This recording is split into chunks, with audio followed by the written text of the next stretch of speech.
My boss was my online boyfriend, but he did not know that. He kept asking to meet in person. Honestly, if we met, I might have become a wall decoration the next day. So, I made a quick decision to break up with him. He got upset, and the whole company ended up working overtime. For the sake of my mental and physical health, I started wondering if getting back together with him would be such a bad idea. I was dating my boss online, but meeting in person was never going to happen. He did not even know his online girlfriend was one of his employees. Lately, my boss had been in a terrible mood. Everyone in the office could feel it, so we were all walking on eggshells. Even the usual breaks were cut short. He had been working long hours, and no one dared leave before he did. Our workdays stretched until 11 or 12 at night. I was getting dark circles under my eyes. My skin looked worse every day. And I was probably the only one who knew the real reason behind his bad mood. He had his heart broken. And the person who broke his heart was me. It all started 2 years ago, when I came across a post on social media. The poster asked why he could not find a girlfriend. He wrote that he was a man, 6 feet 2 inches tall, 183 pounds, 25 years old, an Ivy League graduate with a master's in management and engineering. He said he was the vice president of a listed company, earning $500,000 per year, owned a house and a car, and claimed his looks were just average. He asked what the problem was. The comments were full of sarcasm. People said he was fishing for compliments. Others mocked him for bragging.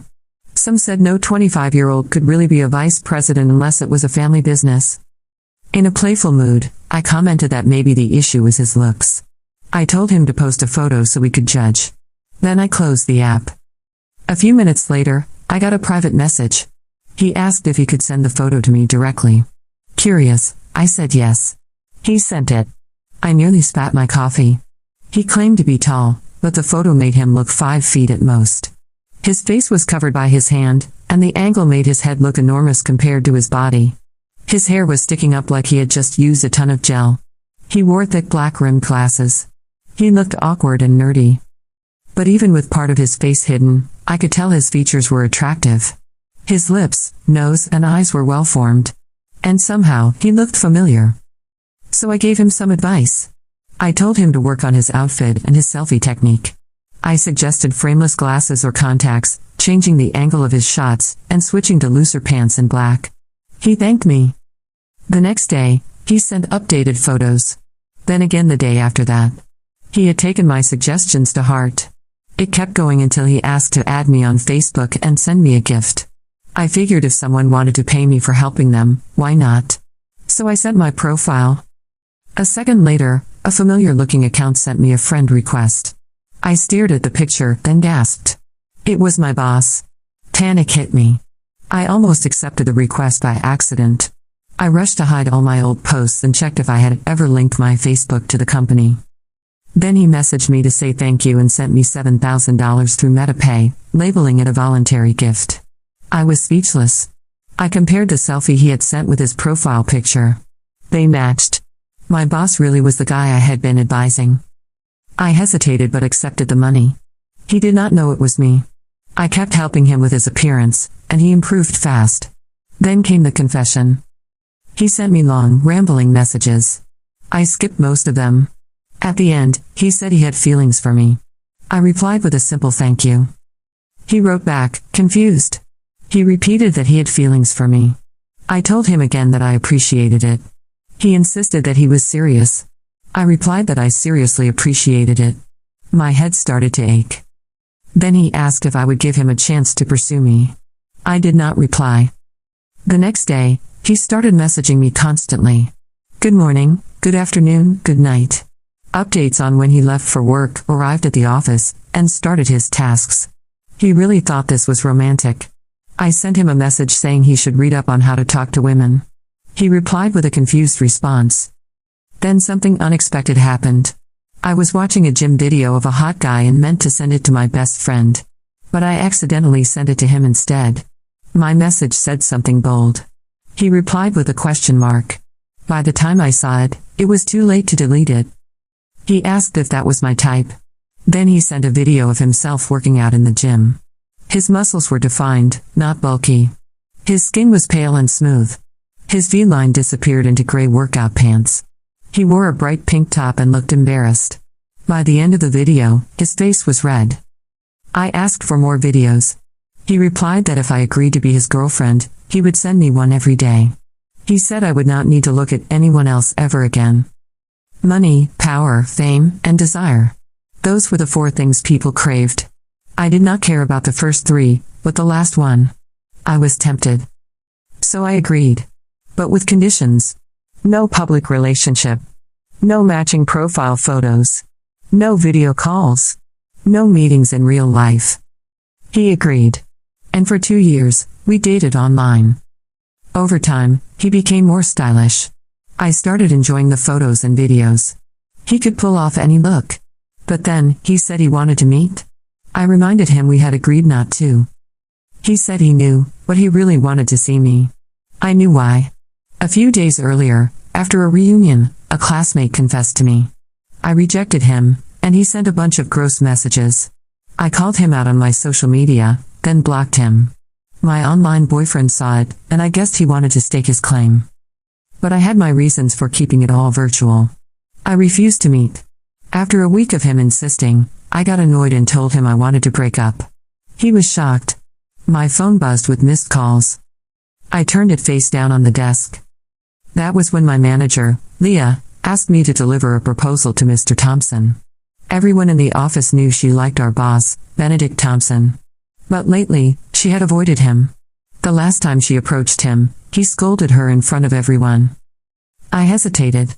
I was still 1 rank below him. Technically, it was against protocol to approach him directly. But she insisted. I sighed. I had to do it. I checked my phone. He had been sending me constant apologies. I had not read any of them. I wanted to stay firm. But then I sent a message. I said we could stay together if he could behave and keep his promises. He replied immediately. He said he was sorry and promised not to break his word again. I took a deep breath and knocked on the office door. He told me to come in. I walked in and saw that his nose was red. Had he been crying?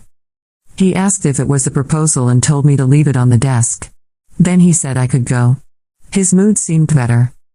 A while later, the proposal was returned again. I had to revise it.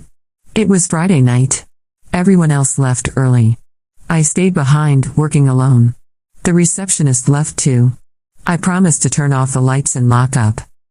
Around 10 at night, I heard the front door unlock. I froze. Who would be arriving at this hour? I held my breath. Then I saw him. Benedict walked in and asked why I was still working. I replied that I wanted to perfect the proposal that night. He said he would help. He offered to explain the changes he wanted. My heart raced. I had logged into Facebook on my work computer to check his messages. I did not want him to see it.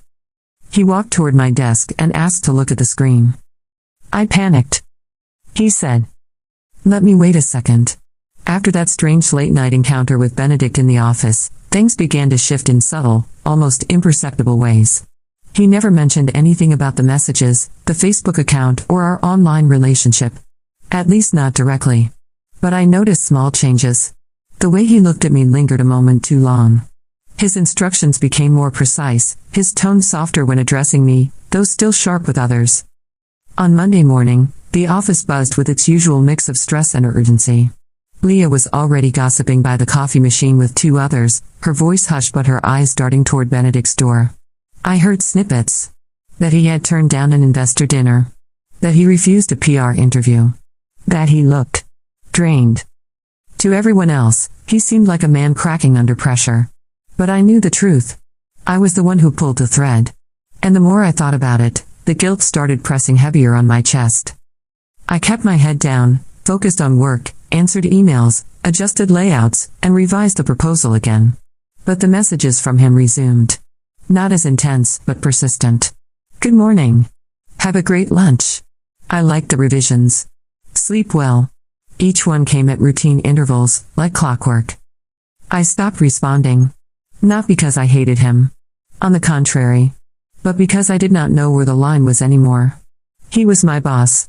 But he was also the man who sent me videos of himself working out while blushing. He was also the man who unknowingly poured out his feelings to someone in his office without realizing it. The silence between us grew. Yet the tension did not ease. It only thickened. And one morning, Benedict called for a team meeting. Everyone was seated in the main conference room. Benedict entered last, as always. He was dressed impeccably, but there were faint shadows beneath his eyes. His usual composed expression looked more forced today. He set down a folder and looked around. He said the company would be undergoing internal reorganization. That certain departments would shift their responsibilities. That new roles would be created. His voice was steady, but I sensed something underneath. Something personal. Then he looked directly at me. Not a glance. Not a passing look. He locked eyes with me for several seconds before continuing. After the meeting, Leah pulled me aside. She hissed that I must have done something. That Benedict kept looking my way during the meeting. That he never treated me like everyone else. I denied everything. I acted confused. I laughed it off. But inside, I was panicking. That night, I received a longer message from him. He said he missed our chats.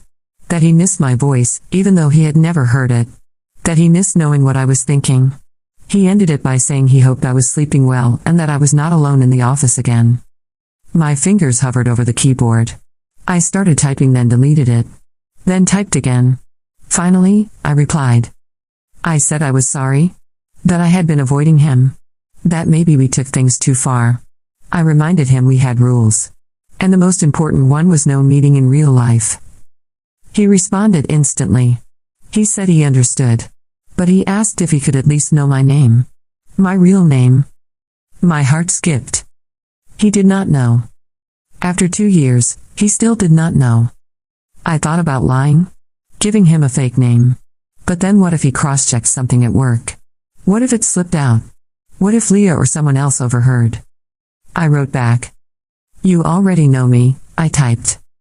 Then I deleted it. Eventually, I sent. Let's not complicate this. He replied. Too late for that. The next day, he announced the new role assignments. I was promoted. Suddenly, I was reporting directly to him. Leah looked like she had swallowed a lemon. No one said it out loud, but I could see the questions in their eyes. Why me? Why so fast? Why now? I worked harder than ever. Stayed late. Double-checked everything. Avoided his gaze. Avoided the private meetings unless necessary. But one night, as I was leaving the office, he stepped out of his room and said my name. I froze. He asked me to stay a few minutes. Said he wanted to review the campaign strategy. It was a valid reason. But the way he said it, the way his eyes watched me, it felt personal. I followed him inside. He did not sit at his desk. He walked to the window, hands behind his back, staring out at the city lights. Then he spoke. Do you believe in fate? He asked. I hesitated. He continued. Said he used to think love was something predictable. Something you could control. That if you met someone with the right credentials, the right background, you could make it work. Then he said. But now I think it's something more irrational. Something messy. Something that sneaks up on you and changes everything. I did not know what to say. He turned to face me. There's someone I've been talking to, he said. For 2 years. All 9. I do not even know her real name. But she understands me more than anyone else ever has. My breath caught in my throat. He stepped closer. I wanted to meet her. But she refused. Then she broke up with me. And since then, everything has felt wrong. I did not move. He took another step. And now I think she's right in front of me. I blinked. My heart slammed against my ribs. I whispered. You're mistaken. He looked at me for a long time. Then nodded slowly. Maybe I am. Then he handed me a flash drive. Take this home. Review the files. We will discuss them tomorrow.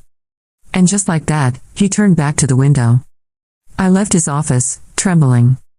That night, I opened the files. They were all work-related. Clean. Nothing strange. But at the bottom of the folder, hidden behind subfolders, there was one more video. I clicked it. It was him. Speaking directly to the camera. If you're the person I think you are, he said, then I'm not sorry for falling for you. I only regret that I did not find out sooner. That I did not try harder. that I let rules stop me. He paused. But if you're not her, if this message ends up with the wrong person, then ignore everything I just said. Consider it a glitch in the system. He smiled. A tired, crooked smile. I watched the video 3 times. Then I deleted it. The next morning, I went to work early. My mind was in chaos. I could not focus. Every time I saw him walk by, my hands trembled slightly. At noon, I got a message. From him. Let's take a break from work. Join me for lunch. I stared at the screen. I typed. We said no meetings. He replied. We already broke that rule. What's one more? I never answered. But at 1 o'clock, I walked into the restaurant across the street. And he was already there. Waiting. When he saw me, he stood. Smiled. And for the first time, it felt real. No screens. No usernames. No conditions. Just him. And me.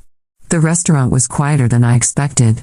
Tucked in a corner booth near the back, Benedict sat with his jacket folded neatly beside him. The table had already been set with 2 glasses of water and menus stacked untouched in the center. He looked calm. Too calm. I hesitated at the entrance. My legs felt stiff, but they still moved forward, 1 step at a time. When I reached him, he stood up politely.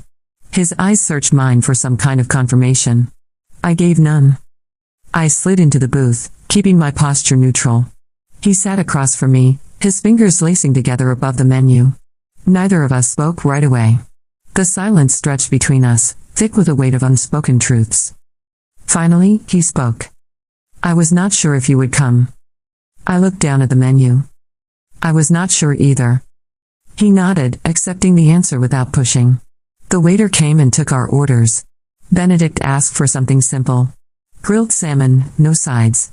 I ordered a salad I would likely pick at. Once the waiter left, he leaned back slightly. I meant what I said in the video. I kept my eyes on the condensation forming on my glass. I deleted it, I said. He smiled faintly. Still. You watched it. There was no use denying it. We both knew the truth, even if it lived in the shadows of our words. I do not know what this is, I said. Or what you expect from me. He folded his arms on the table. I do not expect anything. I only wanted the chance to sit across from you without a screen between us. I looked up. Then what happens next? He shrugged. That depends on you. The food arrived, but neither of us touched it right away. I stared at the delicate folds of lettuce and the glistening slices of tomato. I had imagined many things over the past 2 years. I had imagined his hands. His voice. The way he might smile if I said something sarcastic. But I had never imagined this kind of awkward peace. I had never imagined that the man who once sent Shy Jim videos would now sit calmly across from me like we had been doing this for years. I finally asked. Why me? He blinked. Why you? Yes. Out of all the people online. Why did you keep messaging me? Why did you confess to someone you had never met? He took a slow breath. Because you were honest. Everyone else wanted to fix me. Or flatter me. Or dismiss me. But you challenged me. You gave me real advice. You were sarcastic and sharp. And somehow, your words felt like home. My chest tightened. That was 2 years ago, I said. People change. He nodded. So change with me. The line was simple. No dramatic declaration. No promises. Just an invitation. A choice. We left the restaurant separately. I went back to the office before him. Pretended like nothing had happened. But from that day forward, the lines between our 2 identities blurred. He stopped sending videos. I stopped asking for them. Instead, we started speaking in real life. Small things at first. Comments on presentations. Casual feedback on design drafts. But there was a warmth now. A shared understanding beneath the surface. Leah noticed. Of course she did. She started watching me more closely. Her smiles became thinner. Her compliments more pointed. I could tell she was calculating, trying to piece together a puzzle that only made sense if you saw what was hidden behind the curtain. One evening, as I was leaving the office, she cornered me near the elevator. You think you are clever, do you? I looked at her, feigning confusion. What are you talking about? She tilted her head. Benedict. I saw how he looked at you during the meeting. You think no one notices? I said nothing. She laughed, but there was no humor in it. Enjoy it while it lasts. Men like him always lose interest when they get what they want. Her words followed me into the elevator, echoing like a curse. That night, I lay in bed, staring at the ceiling. The walls of my apartment felt smaller than usual. And for the first time since that fateful message 2 years ago, I asked myself what I really wanted. Did I want to be his girlfriend? Did I want to be his employee? Did I want to be both or neither? The next morning, Benedict was already in his office when I arrived. I dropped off a report and turned to leave. But he called my name. Do you have a minute? I nodded and stepped inside.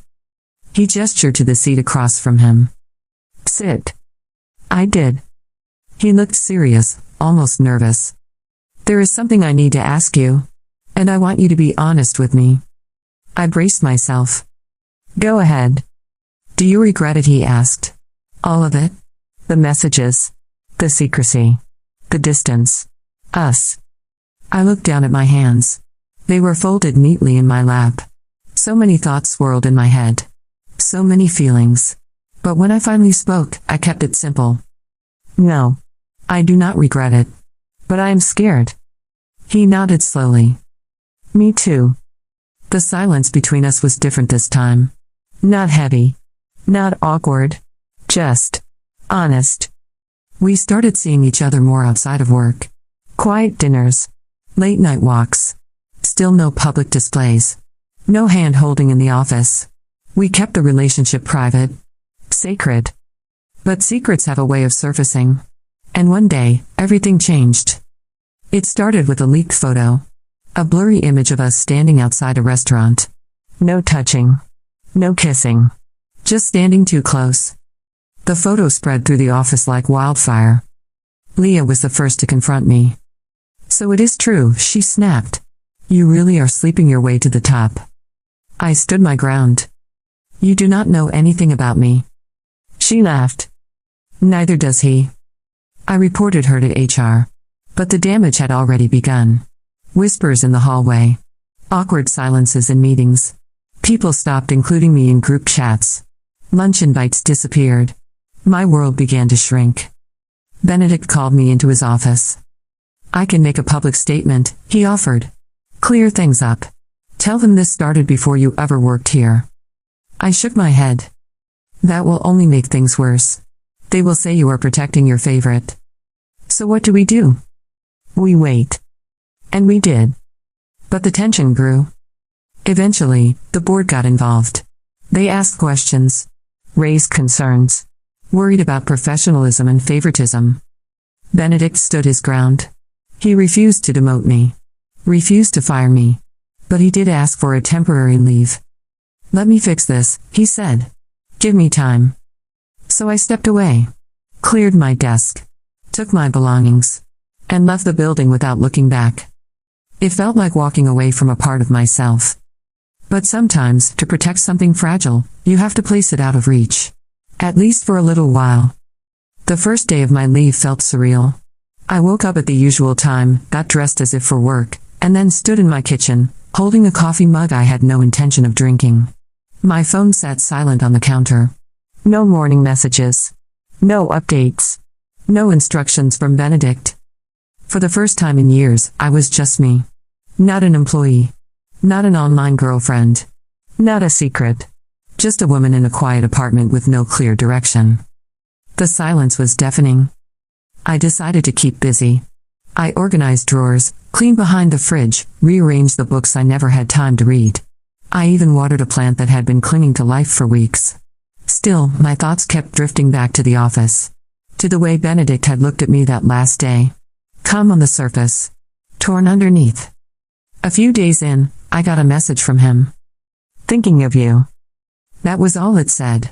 No emoji. No flourish. Just those 3 words.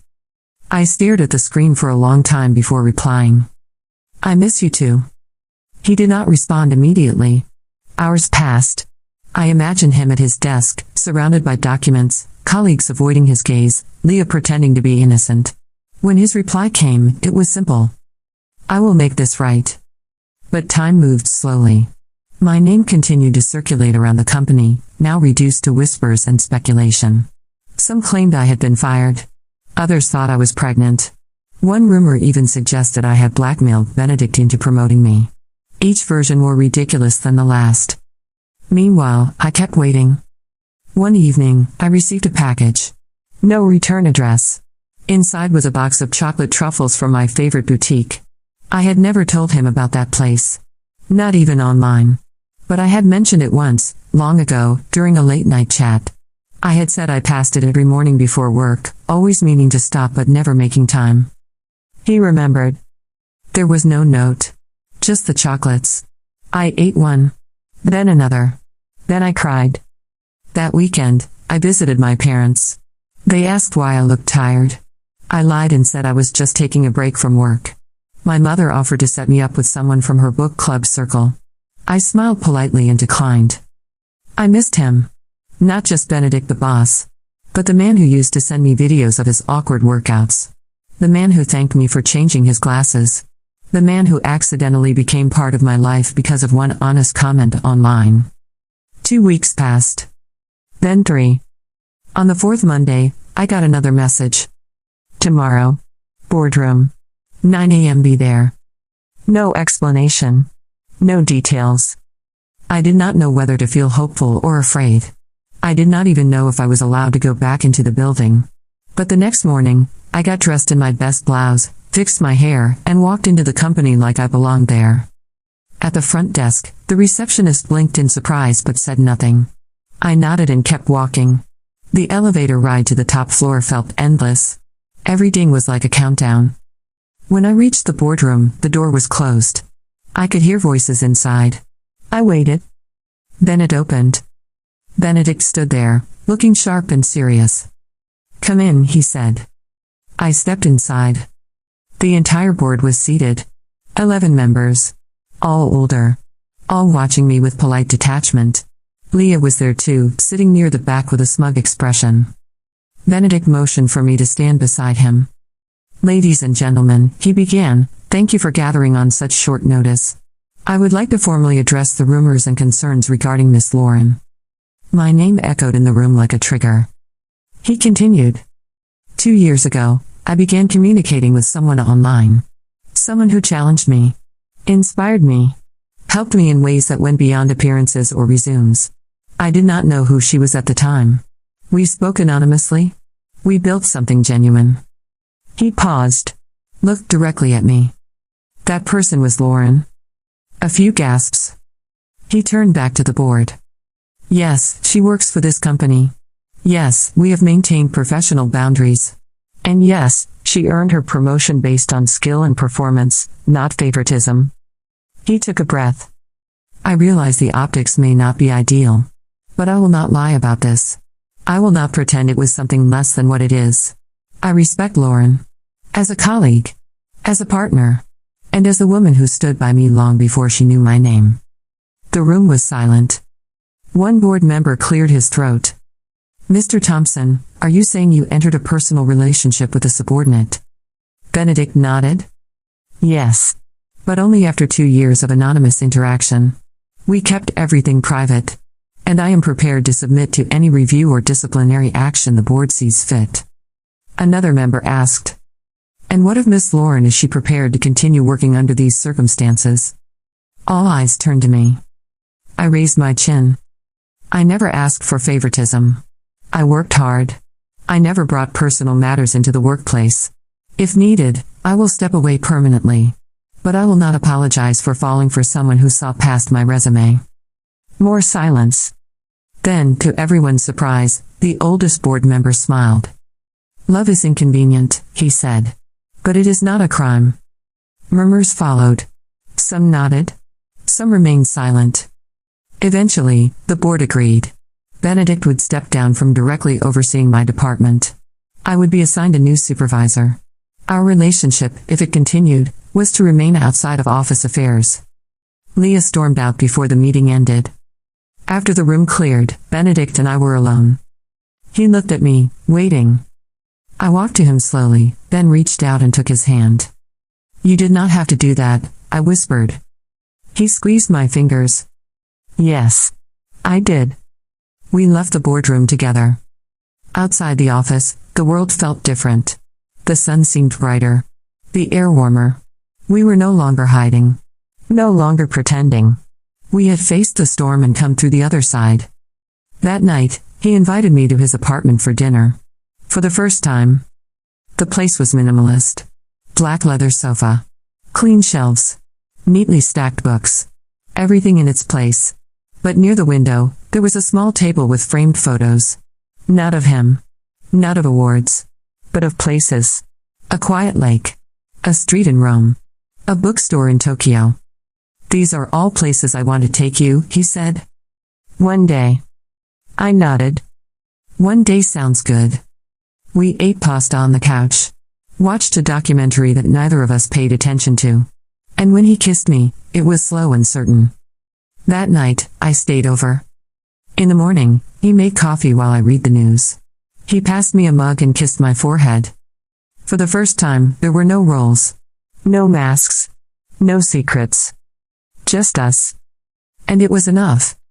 The following weeks moved slowly, but with a kind of quiet steadiness. I returned to the office under a new department head, a woman named Melissa Grant. She was sharp, direct, and efficient, but fair. She treated me like any other employee, and for that, I was grateful. It gave me space to breathe, to rebuild, to let my work speak again. There were still whispers, of course. Some of my coworkers looked at me differently now. Some with curiosity, others with skepticism, and a few with something colder. But no one said anything to my face. The board had spoken, the structure had shifted, and the gossip had started to fade into the background. Benedict and I kept our distance at work. We no longer messaged during the day. We barely made eye contact in public. We had made a silent agreement that our relationship would exist outside of those walls. But every evening, without fail, he would wait for me in the cafe across the street. Sometimes we talked. Sometimes we sat in silence. Sometimes we just walked, no destination in mind. There was no need to impress each other anymore. No more hiding, no pretending. It was as if we had entered a second phase, something softer, deeper, and more real. One evening, we ended up in a small park on the edge of the city.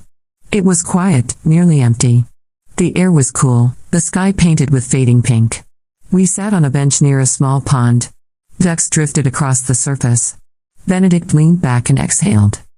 "I have not felt this calm in years," he said. I smiled, watching the ripples on the water. "Do you miss the adrenaline?" "Sometimes. But peace feels better than chaos. I just did not know it until now." He reached for my hand and held it gently. "You changed me." "No. You changed yourself." He looked at me then. Fully. Openly. "I want you to know something," he said. "Something I have not said out loud yet." I waited. "When this all started, when I found you online, I thought it was just fun. Just a distraction. But somewhere along the way, it became more than that. You became more than that. And now that I know who you are, now that I have seen all sides of you, I do not want to go back to who I was before." I did not speak right away. My throat was tight. My heart beat fast but steady. "I do not want to go back either," I whispered. He leaned in and kissed me, slowly, like the world had finally stopped spinning. From that night on, something shifted between us. There was still the line we kept during office hours, but outside, we stopped pretending. We went to dinners openly. Sat beside each other in quiet bookstores.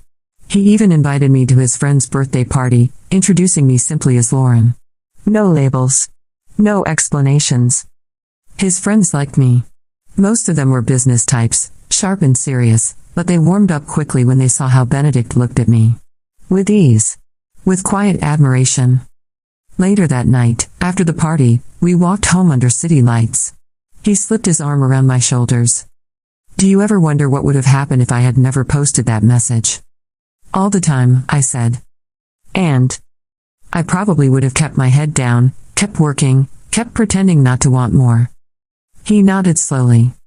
"And I would have kept waiting for someone to love me without knowing how to be seen." We stopped walking.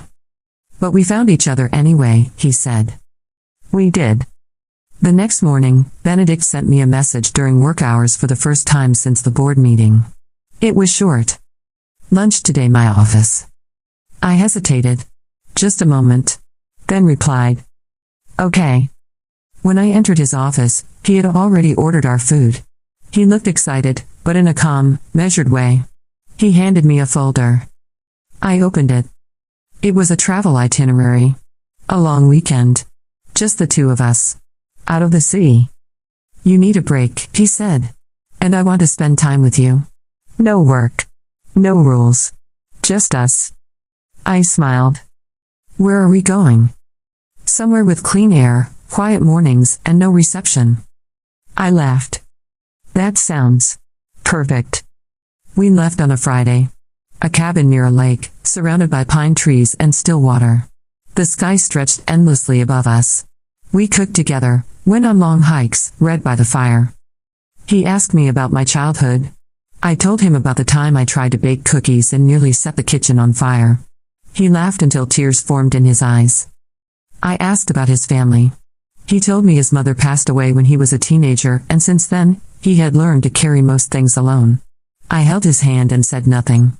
He did not need words. Just presence. One night, we sat on the porch, wrapped in blankets, watching the stars. Have you ever been in love before? He asked. I shook my head. Not like this. He exhaled. Me neither. When we returned to the city, things felt different. Not rushed. Not loud. Just clear. Our connection had deepened, not through grand gestures, but through stillness. Through quiet understanding. But life has a way of testing stillness. The next week, a journalist contacted me. The email was polite but invasive. She claimed to be writing a feature about workplace relationships and wanted to include a case study. She had heard about me. About Benedict. She asked for a quote. I closed the laptop and stared out the window. Later that evening, I told Benedict. He did not panic. He did not tell me to hide. He just nodded and said, "We will handle it." The article came out 2 weeks later. It was surprisingly neutral. It described the facts, the board decision, the organizational changes. There was no dirt. No scandal. Just a story about boundaries, challenges, and transformation. But the internet does not care about facts. The comments section was brutal. She must have seduced him to get promoted. Classic gold digger move. He fell for a pretty face and threw away his career. I stopped reading. Benedict told me to stay offline. Focus on the real world. But the noise got in. At work, some people avoided me completely. Others looked at me like I was made of glass, ready to shatter. Melissa called me in. "Are you okay?" she asked. I lied and said yes. She nodded. "If it gets to be too much, let me know." The days blurred. I kept my head down. Delivered perfect reports. Answered emails before they were sent. Worked harder than ever. Benedict kept his distance at the office. But every night, he held me like I was the only thing that made sense. One night, after dinner, I looked at him and asked, "Is this going to break us?" He took my hand. "No. It might bend us. But not break." I wanted to believe him. I still do. I stopped checking the comments. I stopped reading the articles. I stopped measuring my worth against the whispers in hallways or the way some colleagues suddenly paused when I walked by. But even as I tried to shut out the noise, something inside me began to shift. It was not doubt about Benedict. It was not shame about what we had. It was exhaustion. The kind that seeps into your bones when you feel like every breath is being judged. I had worked so hard to build a version of myself that was competent, quiet, and untouchable. Now that version had cracks. Not because I failed, but because I had dared to love someone in a place where love was not supposed to exist. One morning, I arrived early and sat in the break room with a cup of tea. The sun was barely rising over the city skyline. The building was quiet. Peaceful. For a brief moment, I allowed myself to feel normal again. Then Leah walked in. She did not look surprised to see me. She walked to the coffee machine without a word. I considered leaving. But something stopped me. She poured her coffee, then turned to me. I was here long before you, she said. I know. He used to smile at me in the mornings. He used to ask my opinion on things. You think this only happened because you are special. But it could have been anyone. Maybe, I said. But it was not. She stared at me, her jaw clenched.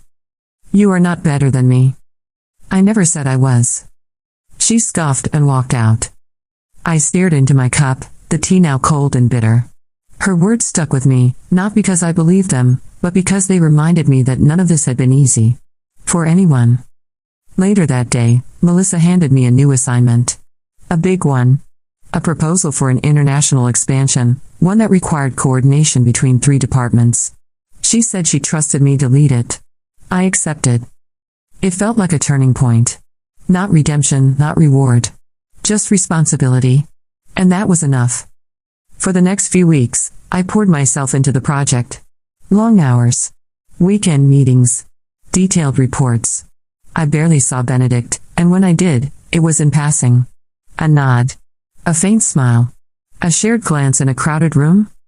And somehow, that made me miss him more. One Friday night, after another 14-hour day, I returned to my apartment and found a small envelope taped to the door.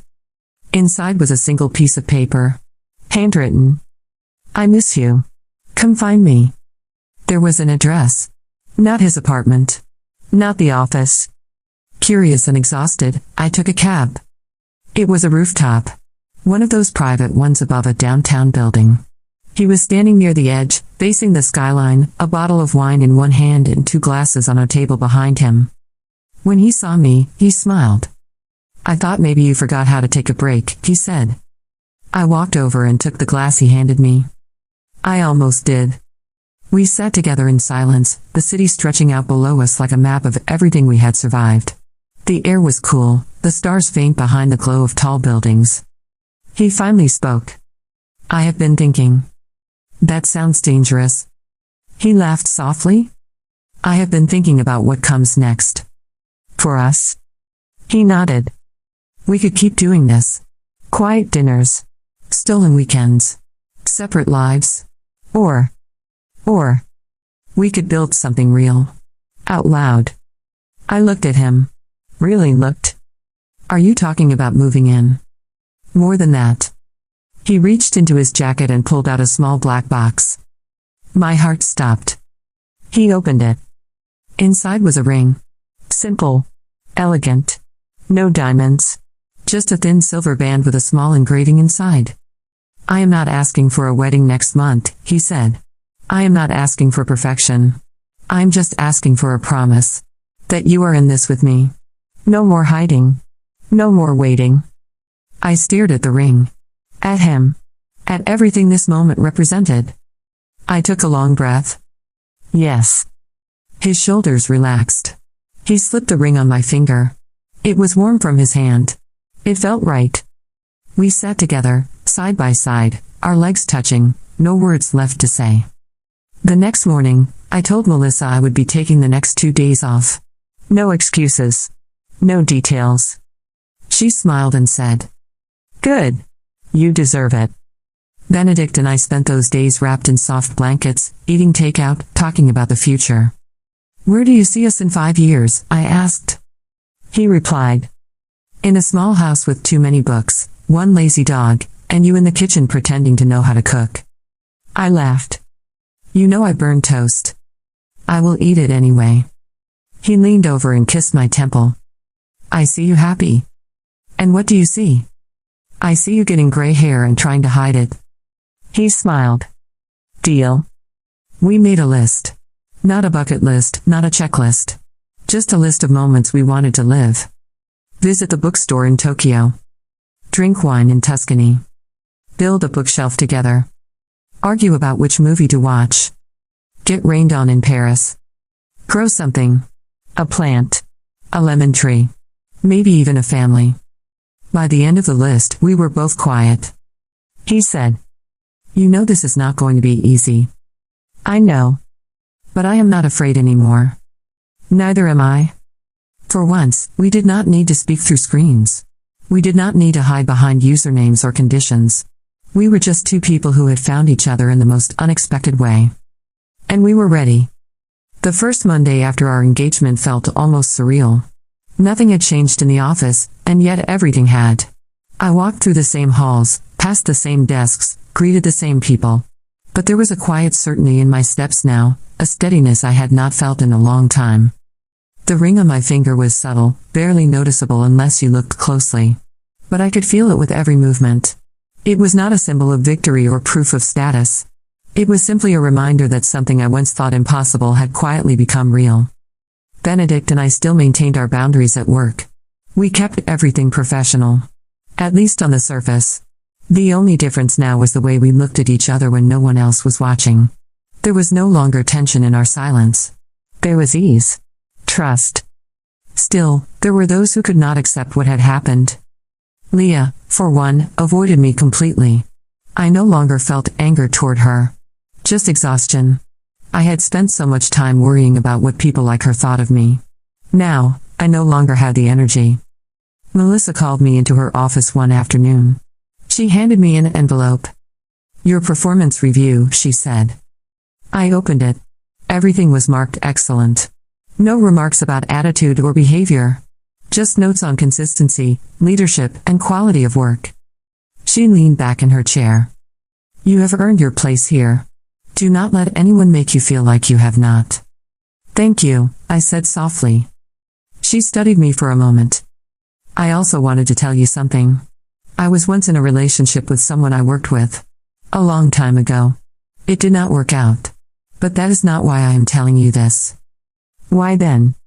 "Because I let the fear of what people might say ruin something that was good. I left the company.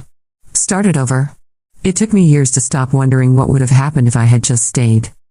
I nodded slowly. "I am not going anywhere," I said. "Good."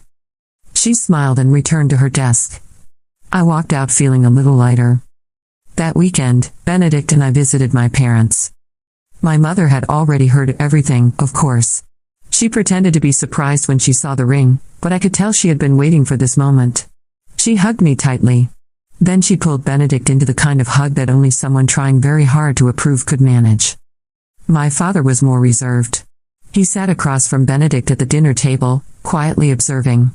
But halfway through the meal, he poured Benedict a second glass of wine and asked him a question about business strategy. For my father, that counted as a blessing. Later, when we were alone, I asked Benedict how he felt.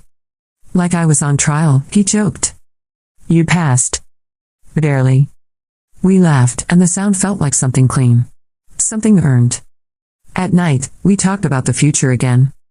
He asked, "Do you want a big wedding?" I shook my head. "I want something quiet.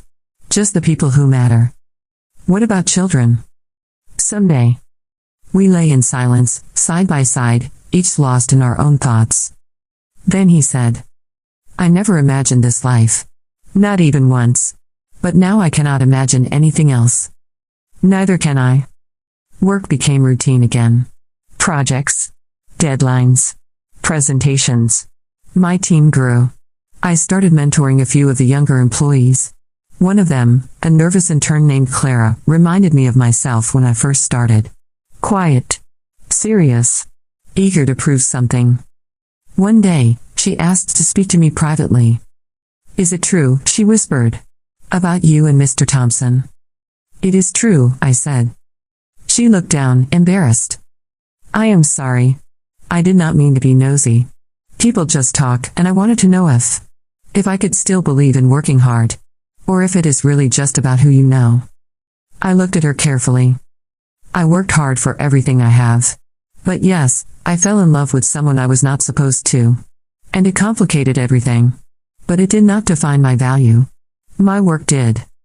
She nodded slowly. "Thank you," she said. "That is all I needed to hear." After she left, I sat at my desk and thought about how easily stories can become twisted. How easily love can be mistaken for manipulation. How quickly people reduce others to rumors. That night, I told Benedict about Clara. "She will be fine," he said. "You helped her see the truth." "I hope so." He took my hand. We cannot control what the world says. We can only live the truth ourselves. I held on to those words. One afternoon, while preparing a presentation for a new partnership, I was asked to speak on behalf of the company. A regional conference. A large audience. Important clients. I almost said no. But Benedict encouraged me. You have more to say than you think, he told me. So I went. I stood on a stage in front of hundreds of people. I spoke about innovation. About leadership. About navigating challenges. I spoke with clarity, with conviction, with a steady voice that surprised even me. Afterward, I received a standing ovation. And when I stepped off that stage, Benedict was waiting in the wings. He did not hug me. He did not say anything romantic. He simply said, "You were brilliant." That was all I needed. Later, in our apartment, we sat on the floor surrounded by takeout boxes. "Do you ever regret it?" I asked. "Regret what?" "That you posted that message online. That you trusted a stranger." "No," he said. "Because that stranger turned out to be you." I smiled. "Do you think we will last?" "I think we will fight. I think we will disagree. I think there will be hard days. But yes, I think we will last. Because we started with honesty. Because we chose each other. Because we built something out of chaos. And we are still building." Spring arrived slowly, as if testing the city's patience. The trees outside the office began to bloom, delicate bursts of pink and white appearing along the sidewalks. It felt symbolic, like the city itself was shedding something old, allowing space for something new. So were we. It had been nearly a year since Benedict and I stopped being anonymous. Since we stepped out from behind the safety of screens and messages. Since we stopped pretending we were just two strangers caught in a passing connection. Now, we were planning a life. Not a fantasy. Not a curated version to show off online. A real life. With grocery lists and coffee spoons. With difficult days and shared routines. With the kind of love that grows quietly, rooted in truth, not performance. The wedding was small. Just 30 people. Family, a few close friends, and a couple of colleagues who had stood by us when things got complicated. We chose a garden on the outskirts of the city. It had a single oak tree in the center and string lights that danced in the breeze. I wore a simple dress. He wore a navy suit. No frills. No speeches. When I walked toward him down the aisle, he looked at me like he had never seen me before. And yet, like he had known me forever. The vows were short. Personal. He said, "You saw me when I did not know how to be seen. You challenged me when I thought I had everything figured out. You taught me that love does not need permission." I said, "You met me in the quiet corners of the internet, and still found me in the noise of the real world. You never asked me to shrink. You let me grow. With you. Beside you." We exchanged rings. Everyone clapped. We kissed. And just like that, we were no longer a secret. The reception was filled with laughter. My father gave a surprisingly heartfelt toast. My mother cried quietly into her napkin. Benedict's older sister pulled me aside and said, "You have no idea how long I have waited to see him smile like that." We danced under the lights. Not perfectly. Not gracefully. But honestly. That night, we checked into a quiet hotel by the lake. Just the two of us. Lying beside him in the dark, I asked, "Do you ever think about how it all started?" "All the time," he said. "Do you think we would have found each other in real life?" "Eventually. But I think we needed that space. That distance. To see who we were before we saw each other." I smiled in the dark. "Do you ever miss the online version of me?" He turned toward me. She was smart. Sarcastic. Honest. I liked her. I like this version more. The one with messy hair and morning breath. Yes. Especially that one. I laughed. He pulled me close. The next morning, we made pancakes. Burned the first batch. Ate them anyway. And life moved on. Back at work, we were careful. Not because we were hiding, but because we respected the space that shaped us. Benedict no longer oversaw my department. We worked on separate projects. We came to meetings prepared. We left separately. But sometimes, when the day ended, we walked out of the building together. And that, too, was enough. Years passed. We traveled. Fought. Made up. Decorated our apartment with too many books. Planted a lemon tree that never quite grew straight. Learned how to live beside each other without losing ourselves. One rainy afternoon, I found the old message. The one he posted online that started it all. Why can't I find a girlfriend? I read it again. All the details. The height. The degrees. The salary. It made me smile. I sent him a screenshot. His reply came quickly. Still looking for her. I texted back. She is making tea in the kitchen. You are just too busy on your phone to notice. He walked in a minute later, kissed the top of my head and said, "Found her." Love, I had learned, does not always begin with fireworks. Sometimes, it begins with a comment. A joke. A challenge. Sometimes, it begins with two people who never expected to meet. And if they are lucky, it grows into something stronger than gossip. Louder than doubt. Softer than fear. It grows into a life. A real one. Ours.